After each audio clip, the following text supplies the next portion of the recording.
আসসালামাইকুম।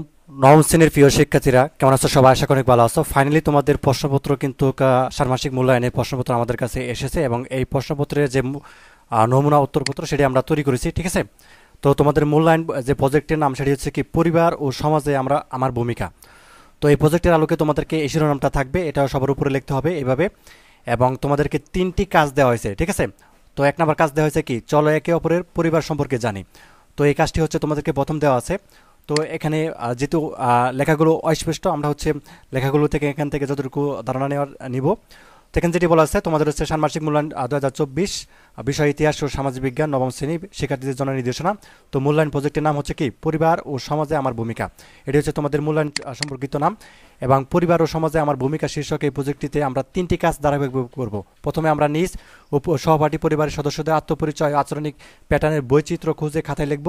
এরপরে পরিবারে আমাদের অবস্থান ভূমিকা সম্পর্কে লিখব।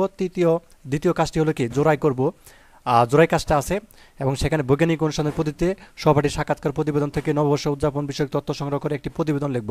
তোমাদেরকে প্রতিবেদন লিখতে হবে, আমি ইতিমধ্যে লিখেছি উত্তরটি, জাস্ট তোমাদেরকে দিয়ে দিব কীভাবে লিখবা, ঠিক আছে? সব কিছু কিন্তু আমি ইতিমধ্যে লিখেছি, ঠিক আছে?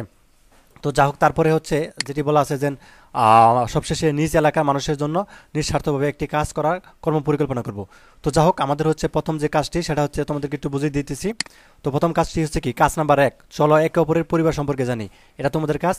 তো কাজ নিজ পরিবার।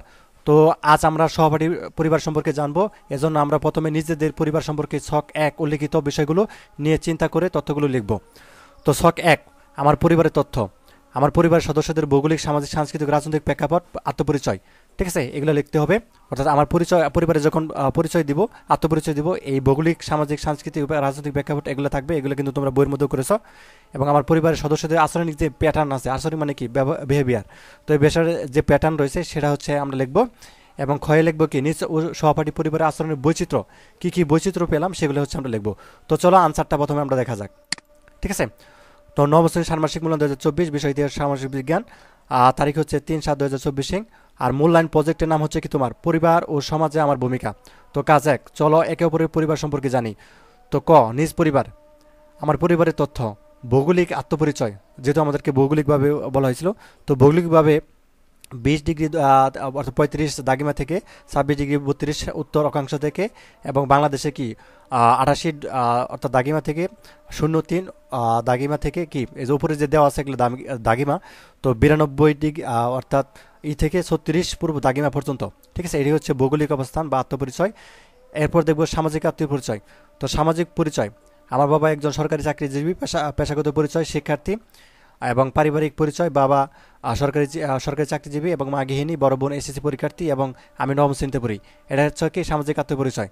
এবার দেখব সাংস্কৃতিক আত্মপরিচয়। সাংস্কৃতিক আত্মপরিচয়ের মধ্যে রয়েছে ভাষা বাংলা, পোশাক হচ্ছে শার্ট প্যান্ট টি শার্ট ইত্যাদি, আর উৎসব হচ্ছে বৈশাখী মেলা, ঠিক আছে? তো তারপর দেখো রাজনৈতিক আত্মপরিচয়। তো জাতীয় পরিচয় বাংলাদেশি, রাজনৈতিক পরিচয় হচ্ছে কি মুক্তিযুদ্ধের চেতনায় আদর্শী, ঠিক আছে? তো তারপর আমার যে প্রশ্নটি ছিল যে আমার পরিবারের সদস্যদের আচরণিক প্যাটার্ন। তো আমরা আচরণিক প্যাটার্নটা দেখব। বাবা সরকারি চাকরিজীবী, অবসর সময় বই পড়তে ভালোবাসেন, সবার সাথে মিলেমিশে থাকেন, ঠিক আছে? এটা তার আচরণিক প্যাটার্ন। এবং মা গৃহিণী, অবসর সময় টিভি দেখেন, প্রতিবেশীর সাথে ভালো ব্যবহার করেন, এটা তার হচ্ছে আচরণিক প্যাটার্ন।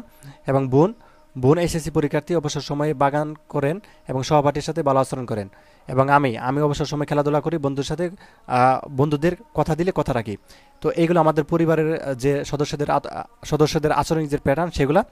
তো এবার হচ্ছে ক্ষয়ে আমাদেরকে যে কাজটি দেওয়া হয়েছিল সেটা কি নিজ ও সহপাঠীর পরিবারের আচরণের বৈচিত্র্য খুঁজে বের করতে বলা হয়েছিল, বা থিমের আলোকে তথ্য যাচাই। আমি তোমাদেরকে একটু যদি দেখাই, থিমের আলোকে তথ্য যাচাই এখানে আছে। আচ্ছা, এটা না পড়ে এটা হচ্ছে কাজ 2, আমাদেরকে দেখতে হবে থিমের আলোকে তথ্য যাচাই। এই যে এখানে আছে থিমের আলোকে তথ্য যাচাই। তো আমরা এখন তথ্য যাচাইটা দেখব কিভাবে লিখেছি থিমের আলোকে। তো এখানে আমাদেরকে যেটি বলা আছে যে থিমের আলোকে তথ্য সাজাই। তো আমার ও সহপাঠীর সদস্যের ভৌগোলিক সামাজিক সাংস্কৃতিক ও রাজনৈতিক প্রেক্ষাপট বৈচিত্র্য। তো এখানে দেখো আমার পরিবারের আত্মপরিচয়, সহপাঠী পরিচয়, আত্মপরিচয়, এটা কিন্তু বৈচিত্র্য মানে কি অমিল আর কি, বৈচিত্র্য মানে যেটা মিলে না ওইটা আমরা লিখবো, ঠিক আছে? যেমন ভৌগোলিকভাবে কি আছে, ভৌগোলিক হচ্ছে আমার এটা, কিন্তু সহপাঠী ভৌগোলিক হচ্ছে কি এটা দক্ষিণ অক্ষাংশে, ঠিক আছে? তো তারপর দেখো সামাজিক। তো সামাজিক আত্মপরিচয়ের মধ্যে আমার বাবা একজন সরকারি চাকরিজীবী, পেশাগত পরিচয় শিক্ষার্থী, পারিবারিক পরিচয় বাবা একজন সরকারি চাকরিজীবী, মা গৃহিণী, বড় বোন এসএসসি পরীক্ষার্থী এবং আমি নবম শ্রেণীতে পড়ি, ঠিক আছে। এবং সহপাঠী বাবা একজন কৃষক, পেশাগত পরিচয় শিক্ষার্থী, পারিবারিক পরিচয় বাবা কৃষক, বড় ভাই দাখিল পরীক্ষার্থী। তো এগুলো হচ্ছে বৈচিত্র্য। এবার দেখব সাংস্কৃতিক। তো ভাষা বাংলা ভাষা, ভাষা বাংলা, পোশাক শার্ট প্যান্ট টি শার্ট ইত্যাদি, উৎসব বৈশাখী মেলা। আর যেটা বৈচিত্র্য সেটা কি উৎসব, আমার সহপাঠীর উৎসব হচ্ছে কি বইমেলা, কিন্তু আমার হচ্ছে কি বৈশাখী মেলা, ঠিক আছে। মানে বৈচিত্র্য মানে যেটা মিলে না। আর রাজনৈতিক, তো রাজনৈতিক দুটো মিলছে। তো জাতীয় পরিচয় বাংলাদেশি, রাজনৈতিক পরিচয় মুক্তিযুদ্ধ চেতনা আদর্শী, এটা আমার সহপাঠীর একই, তাই আমরা ডট ডট রাখবো, ঠিক আছে। তো এটা হচ্ছে আমাদের কাজ গেল। এবং ক্ষয়ে আমাদেরকে আরেকটি কাজ দেওয়া আছে, সেটা হচ্ছে পরিবারের আমার অবস্থান ও ভূমিকা, ঠিক আছে। পরিবারে আমার অবস্থান ও ভূমিকা লিখতে বলা হয়েছে ক্ষয়ে। তো আমরা এভাবে লিখবো যে আমরা পরিবারের সদস্য সংখ্যা 4 জন।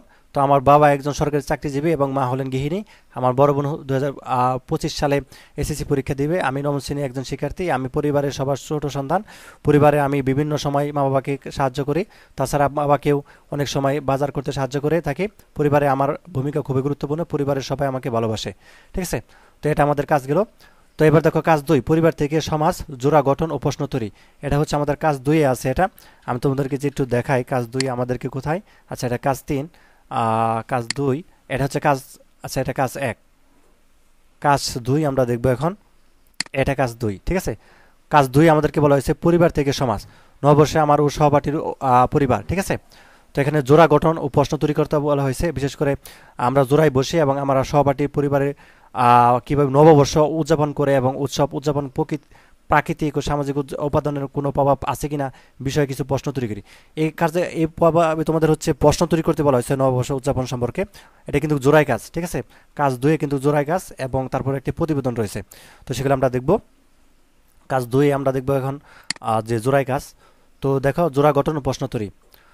তো তুমি প্রশ্ন তৈরি করলা এবং একই সাথে যে প্রশ্নগুলো তৈরি করা হবে সেগুলো কিন্তু উত্তর থাকতে হবে। যেমন 1 প্রশ্ন, বাংলা নববর্ষ কে প্রথম চালু করেন? উত্তর সম্রাট আকবর। প্রশ্ন 2, বাংলা নববর্ষ ইংরেজি কত সালে প্রথম শুরু হয়? উত্তর 11 এপ্রিল 1556 সালে। 3, কিসের সঙ্গে সামঞ্জস্য রেখে প্রাচীনকাল থেকে বাংলা নববর্ষ উত্থাপনের ধারণা তৈরি হয়? ফসল উৎপাদন। 4, বাংলাদেশের উৎসব নববর্ষ গ্রন্থটি সম্পাদনা করেছেন কে? উত্তর মোবারক হোসেন। 5, পয়লা বৈশাখ রচনাটি কোন গ্রন্থ থেকে সংগৃহীত হয়েছে? উত্তর বাংলাদেশের উৎস নববর্ষ। 6, বাংলা একাডেমি থেকে বাংলাদেশের উৎস নববর্ষ গ্রন্থটি কত সালে প্রকাশিত হয়েছে? উত্তর 2008 সালে। কিসের বৃত্তে অতিক্রম করে বাংলা নববর্ষ উৎসব আজ আমাদের জাতীয় চৈতন্যের ধারক? উত্তর ধর্মীয় সংকীর্ণতা, ঠিক আছে। তো এইগুলো আমাদের উত্তর। তো তারপরে আমাদেরকে প্রতিবেদন লিখতে বলা হয়েছে 2টি, ঠিক আছে। তো প্রতিবেদন লিখতে বলা হয়েছে 2টি। আমি তোমাদেরকে যদি একটু দেখাই, প্রতিবেদন আছে তোমাদের হচ্ছে এখানে, যেখানে কিন্তু 2টি প্রতিবেদন, ক্ষয়ে কিন্তু 2টি প্রতিবেদন লিখতে বলা হয়েছে। তো বিষয় 1, পয়লা বৈশাখ উদযাপনের ইতিহাসে বাংলা ভূপ্রকৃতি সামাজিক উপাদানের প্রভাব। এবং বিষয় 2, পয়লা বৈশাখ উদযাপন বাঙালি সংস্কৃতি পরিণত হওয়ার পিছনে প্রকৃতি ও সমাজের প্রভাব। এই 2টি প্রতিবেদন লিখতে বলা হয়েছে। এখানে নিশ্চয়ই বলে দেওয়া আছে যে দেখো, এরপর এককভাবে পয়লা বৈশাখ উদযাপনের প্রকৃতি, এটা কিন্তু একক কাজ। পয়লা বৈশাখ উদযাপনের প্রকৃতি ও সমাজের প্রভাব শীর্ষক একটি প্রতিবেদন লিখব। প্রতিবেদনের নিচের 2টি বিষয় উদাহরণ সহকারে যুক্তি দিয়ে খাতায় উপস্থাপন করব, ঠিক আছে। তো আমরা এখন দেখব প্রতিবেদন। তো আমাদের প্রথম যেটি প্রতিবেদন ছিল পয়লা বৈশাখ উদযাপনের ইতিহাসে বাংলা ভূপ্রকৃতি ও সামাজিক উপাদানের প্রভাব। তো এইভাবে প্রতিবেদন লিখলে আমরা জানি তারিখ দিয়ে শুরু করতে হয়। বরাবর প্রধান শিক্ষক, তোমাদের স্কুলের নাম দিবা। আর বিষয় পয়লা বৈশাখ উদযাপনের ইতিহাস বাংলা ভূপ্রকৃতি ও সামাজিক উপাদান সম্পর্কিত প্রতিবেদন। তো এখানে সূত্র রা ও বি দি এগুলো যেগুলো দেওয়া আছে এগুলো হচ্ছে স্কুলের প্রথম অক্ষরের নাম, ঠিক আছে। এভাবে কিন্তু দিতে হয়। এবং একটা স্কুলের একটা আইডি নাম্বার আছে সেটা, এবং 2024। তো মহোদয়, আপনার আদেশক্রমে পয়লা বৈশাখ উদযাপনের ইতিহাস বাংলা ভূপ্রকৃতি ও সামাজিক উপাদান সম্পর্কিত একটি প্রতিবেদন পেশ করছি। তো এভাবে হচ্ছে তুমি তোমার নিজের মতো করে লিখবা। বাংলা নববর্ষ বাঙালি জাতির জীবনে এক সর্বজনীন উৎসবে পরিণত হয়েছে। সুপ্রাচীনকাল থেকে বঙ্গদেশে বাঙালি কৃষিজীবী সম্প্রদায়ের নানা দেশীয় আচার অনুষ্ঠানের মাধ্যমে বাংলা নববর্ষ পালন করে আসছে। পয়লা বৈশাখ বাংলা নববর্ষের প্রথম দিনে উৎসবমুখী হয়ে ওঠে সারা দেশ। পুরাতন বছরের সমস্ত দুঃখ বিষদ ধুয়ে মুছে নববর্ষ সবার জন্য বয়ে আনে নতুন সম্ভাবনার আহ্বান এবং চিরাচরিত ঐতিহ্য গ্রামগঞ্জ শহরের বন্দর মেতে ওঠে আনন্দে। পয়লা বৈশাখ সামাজিক সম্প্রীতি বৃদ্ধির একটি গুরুত্বপূর্ণ মাধ্যম। এই দিনে সবাই মিলে আনন্দে উৎসব করে থাকেন। তো ধনী দরিদ্র উচ্চ নিম্ন সবার মধ্যে বৈষম্য বলে এই উৎসব উদযাপন করা হয়। পয়লা বৈশাখ আমাদের সংস্কৃতি ঐতিহ্যের ধারণে একটি গুরুত্বপূর্ণ উপায়। এই দিনে আমরা আমাদের ঐতিহ্যবাহী খাবার, পোশাক, গান বাজনা, নাচ গান ইত্যাদির মাধ্যমে আমাদের সংস্কৃতি প্রকাশ করে থাকি। এবার লিখবে হচ্ছে, সবার শেষে লিখবে প্রতিবেদকের নাম, তোমার নামটা দিবে, প্রতিবেদন তৈরির সময় তারিখটা দিবে, এবং প্রতিবেদন তৈরির সময় এখানে প্রতিবেদন তৈরির তারিখ, এখানে সময়, এটা দিবে। শেষ আমাদের প্রথম প্রতিবেদনটা। এবার দেখবো দ্বিতীয় প্রতিবেদন। তোমাকে প্রতিবেদন একটি লিখতে দিব, যে কোনো একটি লিখতে দিতে পারে, একটি লাগবে, একক কাজ এটা। এবং 2 নম্বর দিবা পয়লা বৈশাখ উদযাপন বাংলা সংস্কৃতি পরিণত হওয়ার পিছনে প্রকৃতি ও সমাজের প্রভাব। তো এখানে দিবা তারিখ আগের মতো, ঠিক এভাবে তারিখ দিয়ে এখানে বিষয়টা এখানে চেঞ্জ হবে। পয়লা বৈশাখ উদযাপন বাংলা সংস্কৃতি প্রকৃতি ও সমাজের সম্পর্কিত প্রতিবেদন, এবং সূত্র যেভাবে লিখতে দিয়েছিলাম, স্কুলের প্রথম অক্ষরের নাম দেখবা তোমার, এবং যে কোনো আইডি নাম্বার দিবে, এবং সালটা দিবা। মহোদয়, পয়লা বৈশাখ উদযাপন বাংলা সংস্কৃতি প্রকৃতি সমাজের সম্পর্কিত প্রতিবেদন পেশ করছি। তো এবার হচ্ছে তুমি বিস্তারিতভাবে লিখবা, পয়লা বৈশাখ বা বাংলা নববর্ষ বাঙালি সংস্কৃতির একটি অবিচ্ছেদ্য অংশ। ধর্ম, জাতি, বর্ণ নির্বিশেষে সবাই দিনটি উদযাপন করে থাকেন। পয়লা বৈশাখ শুধু একটি উৎসব নয়, বরং একটি বাঙালি জাতির ঐক্য, সংস্কৃতি, ঐতিহ্যের প্রতীক। পয়লা বৈশাখের বছরের প্রথম দিন। এই দিনটি নতুন বছরের সূচনা হিসেবে পালিত হয়। নতুন বছরের শুরুতে নতুন করে জীবন শুরু করার প্রতিজ্ঞা নেওয়া হয়। পয়লা বৈশাখ পুরনো বছরকে বিদায় জানিয়ে নতুন বছরকে বরণ করে দিন, এবং এই দিনটিতে আমরা গত বছরের ভুল ত্রুটিগুলো ভুলে গিয়ে নতুন করে জীবন শুরু করার সুযোগ পাই। পয়লা বৈশাখ সামাজিক সম্প্রীতি বৃদ্ধির একটি গুরুত্বপূর্ণ মাধ্যম। এই দিনে সবাই মিলে আনন্দ উৎসব করে থাকেন। তো ধনী দরিদ্র উচ্চ নিম্ন সবার মাধ্যমে বৈষম্য বলে এই উৎসব উদযাপন করা হয়। তো প্রতিবেদকের নাম, তোমার নামটা দিবে, প্রতিবেদন তৈরির সময়, প্রতিবেদকের তৈরির সময়কাল, ঠিক আছে। এবং তোমাদের সবার শেষে যে কাজটি দেওয়া আছে সেটি হচ্ছে তোমাদেরকে একটি করতে হবে, অর্থাৎ সতীর্থদের মূল্যায়ন করতে হবে শখের মধ্যে, ঠিক আছে। আমার সহপাঠীর নাম, ইউনিক আইডি অর্থাৎ রোল নাম্বারটা দিবা, এবং কীভাবে মূল্যায়নটা করবা, জোড়াই কাজে আমার মতামত হ্যাঁ না তো টিক চিহ্ন দিই, ঠিক আছে। তো এই কাজটা আমরা কীভাবে করবো সেটি দেখাচ্ছি। অর্থাৎ এই কাজটা খুবই সহজ। তুমি কি করবা, তোমার অর্থাৎ সহপাঠীর নামটা লিখবা এবং ইউনিক আইডি বা রোল নাম্বারটা লিখবা, ঠিক আছে। এটা লেখার পরে তুমি হচ্ছে জাস্ট এখানে হ্যাঁ হইলে হ্যাঁ টিক দিবা, এটা পড়বা, আর হচ্ছে হ্যাঁ হলে এই জায়গায় টিক দিবা, ঠিক আছে। আর যে কাজটি তোমার সাথে করেনি বা হয়তো বা করেছে, ওইটা শুধু না দিবা, ঠিক আছে। তো এই ছিল তোমাদের হচ্ছে যে তোমাদের নবম শ্রেণীর ইতিহাস ও সামাজিক বিজ্ঞানের, অর্থাৎ সঠিক 100% সঠিক উত্তরমালা তোমাদেরকে দিয়ে দিলাম, এবং প্রশ্নের আলোকে এই প্রশ্নগুলো আগামীকাল তোমাদেরকে আসবে পরীক্ষার মধ্যে, ঠিক আছে। এইভাবে ঠিক উত্তর করবা, ইনশাল্লাহ সবাই ত্রিভুজ পাবা। ধন্যবাদ সবাইকে ভিডিও দেখার জন্য। আল্লাহ হাফেজ।